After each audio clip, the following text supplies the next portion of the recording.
On fait des fautes, mais on se soigne. Tous les jours, un comprimé audio effervescent pour améliorer son français. Comprimé numéro 53.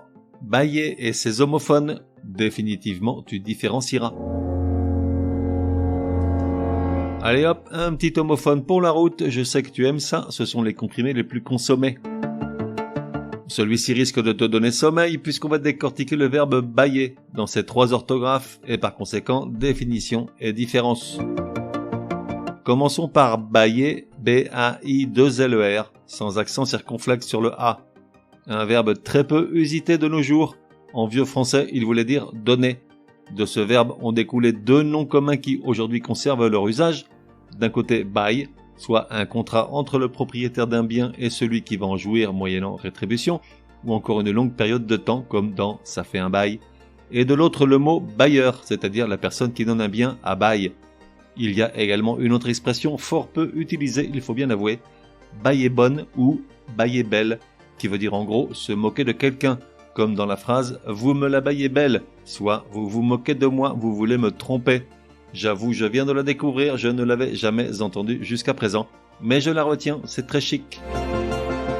Ensuite, on a le verbe bailler, B-A-Y-E-R.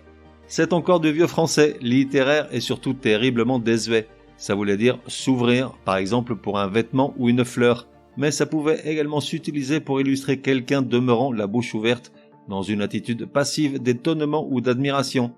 Aujourd'hui, on utilise encore l'expression bailler aux corneilles, pour parler de quelqu'un qui perd son temps à regarder en l'air niaisement. On pourrait également dire rêvasser, glander. Ça, c'était donc bailler, B-A-Y-E-R. Et enfin, on a bailler, B-A accent circonflexe, I-2-L-E-R.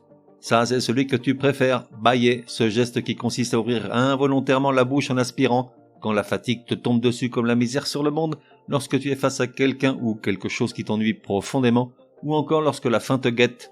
Un geste que normalement tu accompagnes d'un autre, de la main, pour cacher à la vue d'autrui ta collection de plombage accumulée depuis des lustres.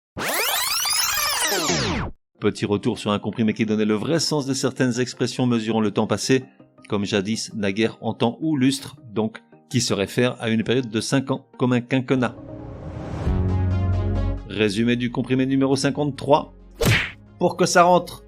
Comment différencier les verbes qui se prononcent tous comme bailler? Bailler, B-A-I-2-L-E-R, est un verbe de vieux français qui voulait dire donner, et dont on découlait 2 noms communs, bail, comme un contrat de location par exemple, ou une longue période de temps, et bailleur, celui qui possède un bien et le met en location. Bailler, B-A-Y-E-R, encore plus vieux que le précédent, il voulait dire s'ouvrir, comme dans par exemple les fleurs baillent sous le soleil.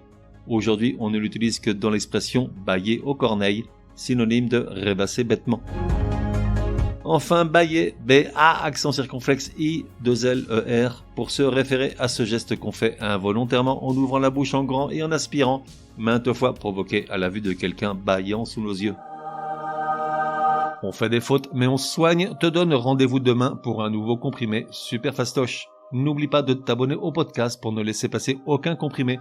Et si tu es de bonne humeur, merci de laisser un chouette commentaire, certaines applis de podcast le permettent.